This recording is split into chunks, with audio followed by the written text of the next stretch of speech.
untungnya karena timnya masih sama, jadi bukan lebih ke teknis sih, mungkin lebih ke kayak mental kali ya, lebih ke mentalnya gitu. Karena lagu-lagunya itu pun sendiri juga ditulis sendiri bareng sama Kak Dona Kayura. Jadi entah kenapa setiap rekaman atau setiap bikin musiknya itu kayak ada aja masalah sedihnya atau kenapa gitu.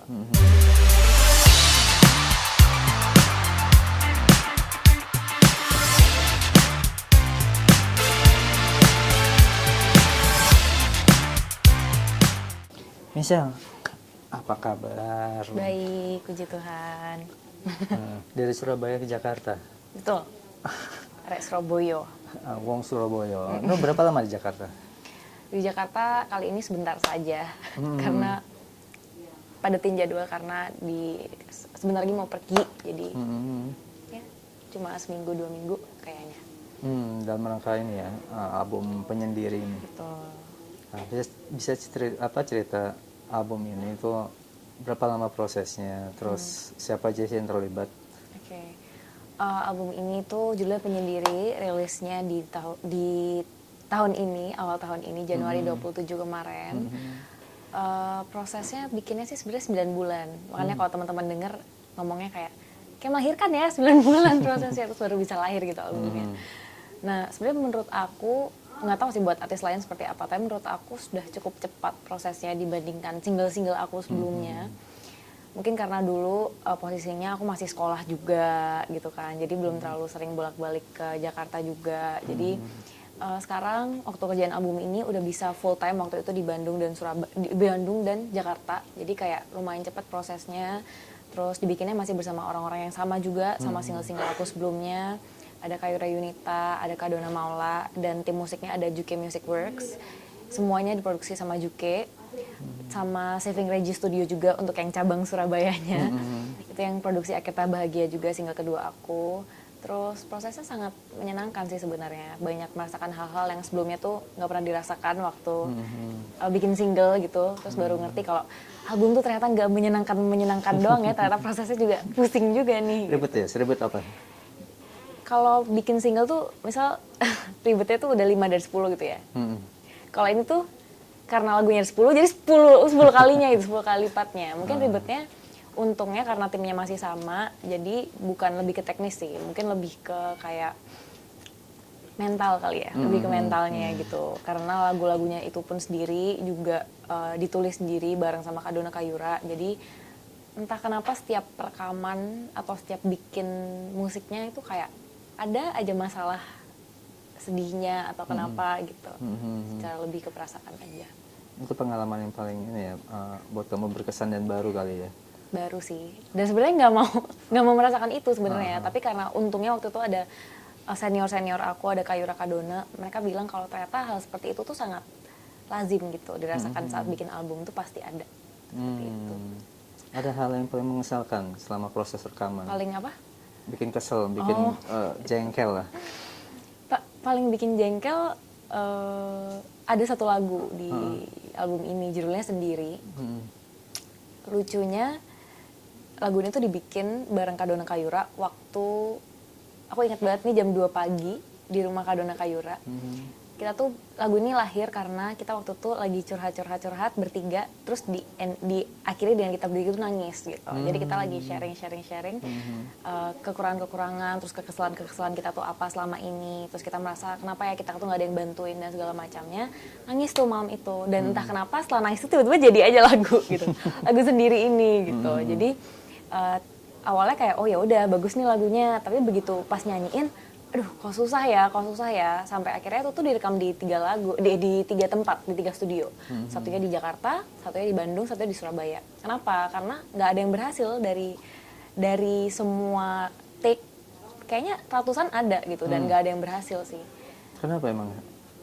Karena susah secara perasaannya gitu, karena nggak kuat nyanyiinnya gitu. Bahkan itu tuntutan dari Yura dan Dona atau ada? Enggak, jadi mungkin kalau orang-orang mikir, oh mungkin gagal itu falas atau gimana. Tapi realitanya gagal itu buat aku waktu itu tuh adalah, aku tuh bahkan nggak bisa nyanyiin.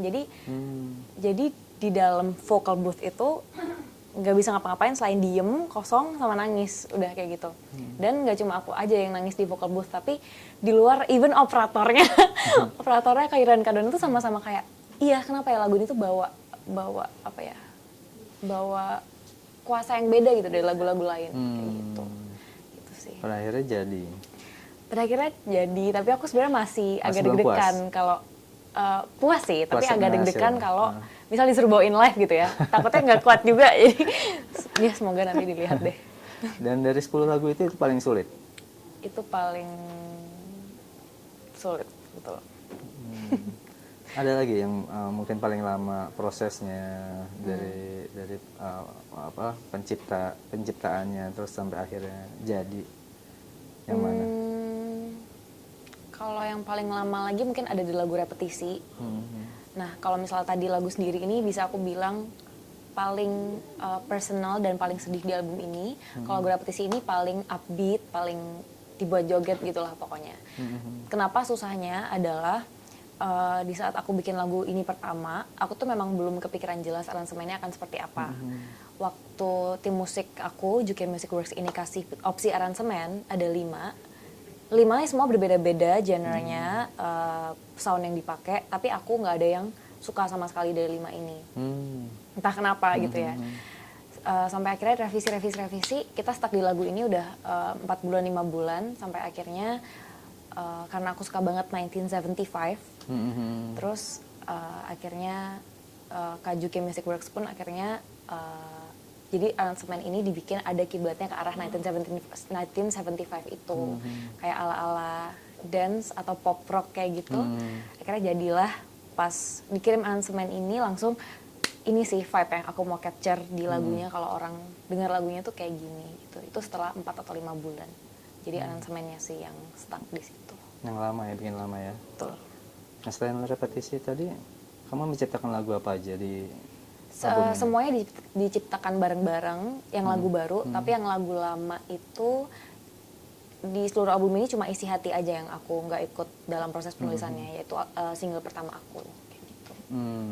Nah ini kan kerjasama sama Yura ya, yang kan terkenal sebagai penyanyi yang emang udah punya nama, lagu-lagunya enak, bikin Cry, bikin cry. Gimana prosesnya kamu bisa kenal Yura sampai akhirnya gabung di labelnya Yura? Oke. Jadi sebenarnya perkenalannya dari 3 tahun lalu, udah cukup lama. Awalnya karena aku suka banget cover-cover dari 8 tahun lalu. Terus lihat kanan kiri tuh kok kayaknya teman-teman cover lainnya yang dulu cover tuh sekarang udah punya single semua, kayak gitu awalnya. Terus ya maksudnya dulu kan masih kecil, jadi bermusik itu cuma lihat kanan kiri aja, bukan karena keinginan sendiri gitu maksudnya. Terus karena teman-teman udah punya single sendiri, aku kayaknya pengen juga deh bikin single original sendiri supaya nggak cover-cover juga. Akhirnya approach lah Kayura. Sebenarnya waktu itu approach-nya ke beberapa orang, tapi yang paling cocok emang sama Kayura dari pertama kali. Dan untungnya pun Kayuranya juga cocok sama selain sama taste musiknya, selain sama suara aku, yang paling penting sih sama personality-nya juga cocok gitu. Akhirnya dikerjakanlah lagu Isi Hati itu sama Kadona Maula. Kadona Maula itu sekarang suaminya, tapi dulu bahkan belum menikah kayak gitu. Jadi dari dulu banget itu akhirnya ditulisin lagunya sama mereka berdua. Terus suka banget lagu Isi Hati. Akhirnya lanjut ke Akhir Tak Bahagia, itu single kedua aku. Memang aku nulisnya sendiri, tapi tetap di bawah bimbingan Kayura dan Kadona kayak gitu, secara aransemen dan segala macamnya. Walaupun mungkin kalau dilihat nama mereka nggak terlalu ada di credits kalau di Akhir Tak Bahagia, tapi bimbingannya ada banget, gitu. Terus sampai akhirnya ke single ketiga lanjut lagi, terus single keempat baru akhirnya mereka mematangkan pikirannya untuk sepertinya misal bukan sign label dulu. Jadi sign sama label India Kayura dan Kadona, namanya Merakit. Artisnya baru Kayura, Kadona, Kashila dan aku saja juga kebetulan. Jadi bukan label sih, bisa dibilang kayak keluarga kecil aja gitu Merakit ini gitu. Berarti kerjasama secara profesional emang udah terjalin sangat enak ya dengan Yura dan Dona ya? Iya, justru yang dulu setelah Isi Hati di single kedua dan single ketiga itu Kayura dan Kadona benar-benar kayak mentor aja, jadi benar-benar cuma membantu gitu maksudnya. Makanya nggak ada di kredit dan segala macam karena mereka benar-benar cuma mentor aja. cuma ngecek progresnya, cuma QC lah bisa dibilang gitu, seperti itu. Terus secara personal kamu gimana melihat Yura? Aduh, aku adore banget sih, entah Kak Yura as a musician, as a human being tuh juga gitu, maksudnya personality-nya, semua-muanya. Karena kalau lagu-lagunya nggak usah ditanya, maksudnya kan semua orang udah tahu, udah dengar, dan kalau udah nonton, bagus lah gitu. Soalnya Kak Yura kalau manggung tuh yang bikin aku makin cinta lagi sama Kak Yura tuh adalah stage presence-nya, konsepnya dan segala macam. Tapi kalau as a person, menurut aku, dia sangat membantu banyak sih dalam perjalanan karir aku, karena Kak Yura secara apa ya, orangnya sangat merangkul gitu maksudnya. Walaupun aku kadang-kadang kalau dalam penulisan lagu kan suka kayak ciut ya Kak, kalau nulisnya sama orang-orang seperti Kak Yura dan Kak Dona gitu. Tapi entah kenapa selalu dirangkul, selalu kayak oke, nggak apa-apa, pelan-pelan, pakai cara apapun. Kayak contohnya waktu sendiri, itu aku juga sudah ngomong ke Kak Dona, Kak Yura, kalau lagu ini sepertinya bukan buat aku nggak mau nyanyiin lagu ini walaupun kita bikinnya bersama. Tapi Kak Yura yang bukan meyakinkan sih, sebenarnya dia memberi aku pilihan, kayak kamu mau nyanyiin atau enggak. Kalau kamu memang mau berusaha terus, aku akan ada di sini untuk bantuin kamu sampai bisa, sampai berhasil. Tapi kalau kamu nggak mau juga nggak apa-apa. Terus aku diam aja, dan dari situ dia bilang, kenapa aku nawarin pilihan tadi barusan, karena aku tahu kamu orangnya nggak akan menyerah, kayak gitu. Jadi emang apa ya, sangat membantu deh Kak Yura dan Kak Dona, aku cinta banget gitu. Tapi pesan apa yang paling, pesan atau nasihat apa buat kemajuan karir kamu dari Yura dan Dona? Oke. Mungkin ada satu kalimat yang aku ingat banget dari Kak Dona dan Kak Yura juga sih sebenarnya, dimana kalau perjalanan karir aku ini, mereka pengen ini tuh bukan sprint, nggak ada goalnya, jadi pengennya bikin maraton aja. Maksudnya kenapa kayak gitu? Soalnya kalau kita perhatikan, album aku ini bukan album yang bisa gampang naik. Kenapa? Karena pertama temanya bukan cinta. Itu pertama, temanya bukan cinta. Kedua, kalau diperhatikan sekarang yang lagi naik rata-rata adalah lagu pop, ballad, sedih, heartbreak, nangis, pokoknya gitu aja pokoknya sekarang itu. Dan di album ini bener-bener yang seperti itu cuma Akhirnya Bahagia gitu ya, emang sebelumnya sudah pernah naik kayak gitu kan. Jadi sebenarnya Kak Dona bilang, oke, kalau kamu mau naik sebenarnya kita bisa aja bikin yang seperti itu gitu. Tapi karena aku memang men-treat musik aku tuh sebagai identitas aku juga gitu, sebagai jadi aku tuh bermusik untuk sharing, untuk cerita ke orang, gak cuma untuk menarik pendengar aja. Jadi akhirnya Kak Dona sama labelnya, sama Kak Yura, semuanya mereka tuh sangat tidak mementingkan numbers gitu, angka. Mereka tuh cenderung melihat ke kualitasnya, ke apa yang mau disampaikan dari lagunya. Ya sebenarnya sama sih kayak karya-karya Kak Yura selama ini. Jadi untungnya sekali aku punya label yang sangat suportif terhadap gimana gaya aku berkarya kayak gitu. Jadi itulah kata-katanya. Berarti musik kamu sebenarnya segmented ya? Iya. Untuk pendengar segmented. Nah, kamu sendiri goals apa yang pengen kamu capai lewat karir kamu sebagai penyanyi atau lewat album ini? Pasti kan ada impian untuk lebih dikenal orang. Betul. Sebenarnya sih dari album ini yang pengen goalsnya tuh sebenarnya simple sih, karena selama ini kan single aku masih variatif banget, dari yang Isi Hati itu tone-nya sangat remaja, gemas, jatuh cinta, terus ke Akhirnya Bahagia yang tiba-tiba jadi lagu yang cukup berat, terus cukup heartbreaking, ke Hati dan Logika makin grande lagi lagunya. Nah di album kali ini aku mau memperkenalkan Misal in a Package, Misal Lia, kalau dijadiin album tuh seperti apa. Jadi itu identitasnya kayak gini, kayak album penyendiri ini. Jadi kalau misal orang dengerin album ini dari awal sampai terakhir tuh udah langsung kenal gitu sama yang namanya Misal Lia. Sebenarnya itu goals pertamanya. Goals keduanya ya pasti album ini semoga supaya bisa meraih lebih banyak teman-teman yang sebelumnya belum pernah dengar nama Misal Lia, itu kedua. Dan yang terakhir, pengen sharing gimana sih mindset aku selama ini, gimana sih cara pandang aku terhadap dunia selama ini. Pengen supaya orang-orang tuh tahu, karena sering dibilang unik, sering dibilang unik cara pikirnya. Jadi kayak, kayaknya menarik untuk jadikan album. Kalau misalnya orang-orang dengar gimana ya gitu. Dan surprisingly banyak yang relate juga ternyata Kak. Karena selama ini aku masih merasa sendiri gitu ya. merasa sendiri kayak kenapa sih aku tuh introvert di tengah dunia entertainment ini yang semuanya extrovert gitu. Jadi setelah rilis, oh ternyata banyak juga yang ngerasa kayak gini, banyak juga introvert di luar sana. Akhirnya ya bagus deh. Gitu. Nah, kamu juga acting ya? Hmm, Sempat acting ya? sempat. Nah, Betul. dan kuliahnya juga pengen ngambil acting. Sebenarnya pengennya lebih ke directing. Oh, directing. Lebih ke directing, Nah, betul. nah, Tapi itu bisa masih ceritain film. kamu keterlibatan di acting itu. Jadi, nah ini ada cerita lucunya Kak sebenarnya. Ah. Mungkin kan teman-teman tahu aku acting itu dari web series aku, Iya. judulnya Akhir Tak Bahagia. Waktu itu mainnya sama Chico Kurniawan. Nah, kenapa awal mulanya ada web series itu adalah karena aku tuh suka banget dan pengen banget main film dari dulu. Dari dulu sekali gitu. Tapi nggak ada yang ngajakin.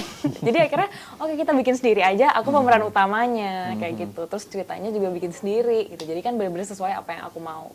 Dan untungnya sih waktu itu kalau dari seniornya Chico sih, Chico bilang oke lah bagus aktingnya dan kayak bisa banget lanjut sebenarnya di dunia akting kalau aku mau gitu. Tapi sebenarnya masih belum pede. Tapi mau sih kalau dipanggil main film.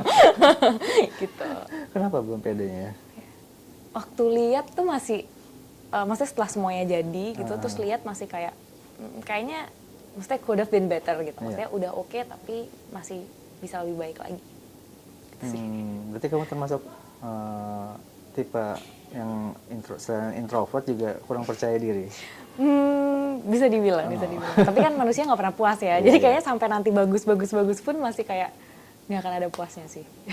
Padahal menyanyi itu lebih sulit ketimbang acting karena buat aku tidak. Oh ya. Buat aku tidak. Karena di hadapan audiensnya kan langsung live, ya kan. Betul. Nah, tapi fun fact-nya Kak, justru kalau aku perform itu perform tuh hal tergampang untuk aku dibandingkan rekaman ya. Karena menurut aku perform itu adalah kayak kalau bahasa Surabaya itu ada namanya kongko. Kongko tuh kumpul gitu. Kumpul sama teman-teman. Jadi bener-bener kayak karaokean aja rame-rame. Menurut aku perform tuh kayak gitu simpelnya. Jadi energi audiens tuh bisa keterima di aku terus kayak recharge aja jadinya. Jadi walaupun aku introvert, manggung itu untuk aku adalah salah satu kegiatan favorit aku. Seperti itu. Lucu kan ya? Kayak gitu. Jadi kalau syuting kayak capek deh. Dan menakutkan gitu kesannya. Nggak ada grogi-groginya kalau tampil di hadapan audiens? Biasanya di awal aja, waktu persiapan. Tapi begitu udah on stage, ketemu, lihat matanya orang-orang satu-satu dan lihat mereka nyanyi lagu aku tuh langsung kayak, langsung oke tenang gitu rasanya.